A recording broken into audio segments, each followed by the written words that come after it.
Dia mais uma vez, vamos plantar algumas aromáticas aqui no nosso terreno? Sim, olha, eu decidi começar o ano com uma planta que os portugueses gostam muito. Achei surpreendente, pesquisando o que já fizemos para trás, Sim. que nunca tínhamos falado delas. São os pelargónios ou vulgares sardinheiras. Muito é uma bem. planta que a maior parte dos portugueses ou já teve, ou tem, ou irá ter um dia, não é? Daqueles campeãs de lá de casa, as sardinheiras, Sim. acho que povoam. E porquê que são tão populares? Olha, sobretudo porque serem plantas muito resistentes. Portanto, elas conseguem resistir mesmo ao mais esquecido dos portugueses. As pessoas que se esquecem de regar, de mudar de vaso, de adubar. Sim, estou a reconhecer esses sinais, é certo. Olha, quanto a mim, e eu vejo, são todas sardinheiras as que estão aqui? São todas sardinheiras muito diferentes. perfumadas. Há milhares de híbridos e todos os anos são criados novos híbridos de pelargónios. Convém referir aqui que a maior parte das pessoas chama de forma errada às sardinheiras ou pelargónios de gerânios ou malvas.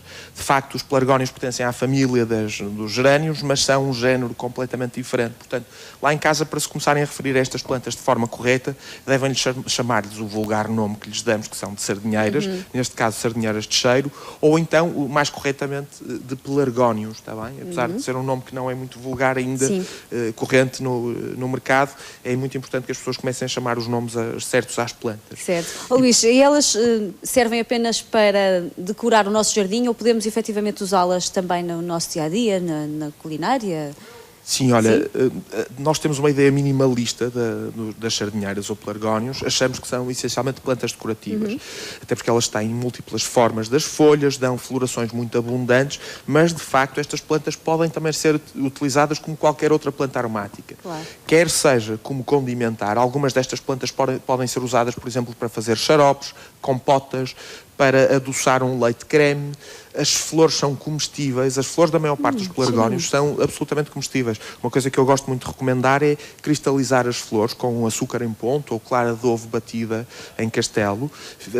Podemos usar, embebendo a flor numa destas soluções, elas cristalizam e podemos usá-las, por exemplo, para adornar bolos.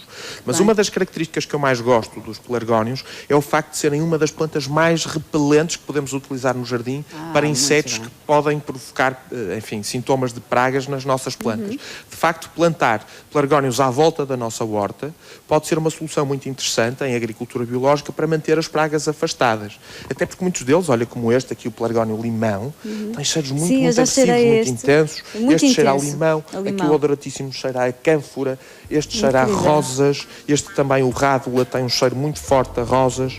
E são todos cheiros, aromas muito diferentes uns dos outros. Intensos. Também estes pelargónios são muito cultivados em França, em Itália, no Egito, na Algéria e noutros países para a obtenção de óleos essenciais, que são utilizados na indústria de perfumaria.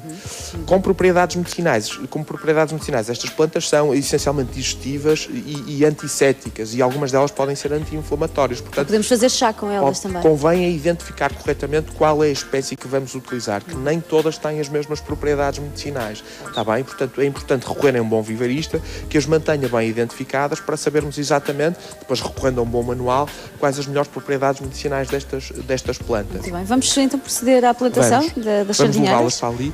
E manter assim os bichinhos afastados da nossa quintinha. Há outras informações interessantes. Estas plantas são muito pouco Posso levar estas? resistentes ao frio. Portanto, convém cultivá-las. Se estivermos numa região... Se estivermos numa região de frio, convém cultivá-las em vasos para depois as recolhermos de inverno para um local mais protegido. Podes pousar esse microfone e passas a falar para o meu, porque agora precisas de ficar com as mãos livres. Se bem que vamos ter a ajuda do José, que entretanto já foi abrindo aqui os orifícios na terra.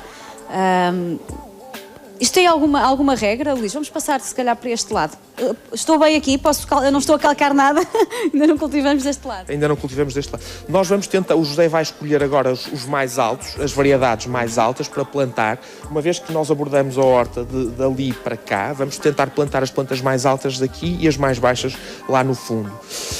As regras são básicas, portanto, devemos plantar sempre qualquer planta ao nível do seu colo, ou seja, as pessoas têm sempre a tentação para enterrar um bocadinho, não vamos fazer isso, vamos plantar ao nível do colo, ou seja, do ponto de inserção do caule no solo e tentar remover esta camadazinha onde estão algumas ervas daninhas e alguns musgos para evitar ter logo trabalho inicial, alguns dias após a plantação, para as remover.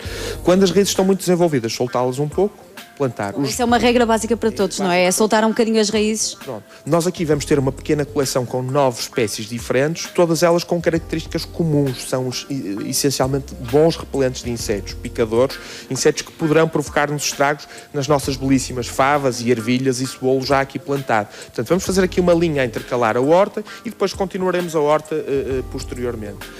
É importante dizer às pessoas que os pelargónios não são plantas portuguesas. Muita gente acha que estas plantas são de Portugal, mas não são. Estas plantas são quase todas da África do Sul ou da Austrália. Portanto, são plantas que vêm de latitudes diferentes, embora de climas muito semelhantes com o nosso. A África do Sul tem clima mediterrâneo, na zona do Cabo. A Austrália também tem zonas de clima mediterrâneo. E, portanto, estas plantas provêm de zonas de clima mediterrâneo, mas não são espontâneas em Portugal. Portanto, cá, por serem muito sensíveis ao frio, devem mesmo ser recolhidas. Abaixo de 9 graus, estas plantas começam já a morrer, portanto, em zonas de muito frio convém cultivá-las em vasos para proteger de inverno, está bem? A partir daí, outro dos motivos que leva os portugueses a gostarem muito delas é que a propagação, enfim, quem dera que as notas de 500 euros lá em casa se propagassem nos bolsos dos portugueses, como se propagam os pelargónios, porque a propagação é tão simples. Elas são plantas perenes, a maior parte delas, embora existem variedades anuais também, mas nós podemos propagá-las quer por semente, porque muitas delas produzem semente, quer, enfim, por estacaria nos híbridos, onde a sementeira não é possível, podemos fazer a estacaria. E a probabilidade de uma enraizar é enorme.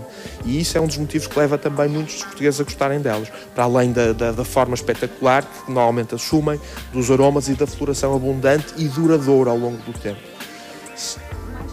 É preciso adubar também no ato de plantação? Estas plantas são muito exigentes em nutrição, portanto convém adubar regularmente se estivermos nos vasos e no solo também. E um truque para aumentar a sua longevidade, que é também comum a muitas outras plantas aromáticas, é podá-las com muita regularidade. E de que forma é que vamos podar uma sardinheira? Olha, muitos têm formas arbustivas como este. Vemos aqui nitidamente as partes linhosas e depois as partes mais herbáceas. Nós tentamos podar, isto é, enfim, um conselho universal, deixando sempre 3 ou 4 dedos de material verde ou algumas folhas.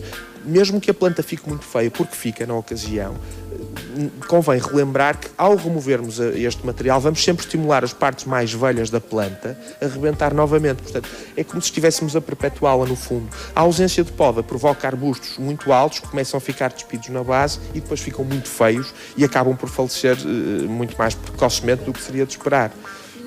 Só mesmo para terminar, daqui a sensivelmente quanto tempo é que vamos ter sardinheiras floridas? Olha, vamos tê-las já bem no fim da primavera, início do verão, lá para junho, penso que já teremos todas estas sardinheiras aqui a brindar-nos com flor. E espero nessa altura estar aqui contigo para colhermos algumas das flores e porque não cristalizá-las ou comê-las. Usá-las numa receita eventualmente aqui na praça. Exatamente. Obrigada, Luís. Hoje, por falar em gastronomia, hoje vamos ter aqui uma receita vinda de Espanha e é mesmo com uma convidada especial que vem com a Cristina Manso Preto que vai trazer uma receita daqui de Nuestros Hermanos. Isto porque estamos também em época de Reis e estamos a comemorá-los desta forma. Também vamos ter flamenco na Praça da Alegria, portanto estamos muito hablando em castelhano também. Bem, vamos agora para uma breve pausa na Praça da Alegria e já voltamos. Até já. Obrigada, Luís.